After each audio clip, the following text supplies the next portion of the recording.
আমার যখন বয়সন্তীকাল তখন থেকে আমি বুঝতে পারি আমি একজন আলাদার মানুষ এবং আমাকে চারপাশের মানুষই বোঝায় দিয়েছে আমি একজন তানদেনদার। আমি যখন স্কুলে যেতাম ছেলেদের পাশে বসতাম, ছেলেরা তখন বলতো না তুমি তো মেয়ের দিকে যেয়ে বসো, আর মেয়ের দিকে যেয়ে বসলে তখন বলতো না তুমি তো ছেলের দিকে বসো। আমাকে এই দ্বিধার ভিতর পড়তে পড়তে আমি তখন শেষের বেঞ্চে যেয়ে বসতাম। আমি যখন রাস্তা দিয়ে যেতাম মানুষ তখন আমাকে পানি ছিটায় মারতো এবং আমি চা খেতে বসলে আশেপাশের লোকজন উঠে চলে যেত।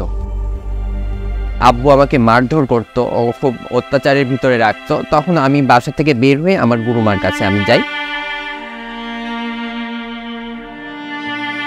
প্রথমে আমি ছোট পরিসরে ব্যবসা শুরু করি, তারপরে আপনার দক্ষ প্রশিক্ষণ নেওয়ার পরে আমার যেগুলো জড়তা ছিল ওগুলো দূর হয়েছে।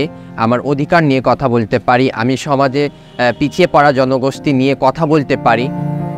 ওয়েবের একটা আর্থিক সহযোগিতা পাই, পরে আমি আমার ব্যবসাটাকে আমি বড় পরিসরে নিয়ে যেতে পেরেছি। আমার এখন কাস্টমার ভালো হয়, আমার পরিচিতি এখন বেশি আছে, আমার পণ্যর মান এখন খুবই ভালো আছে।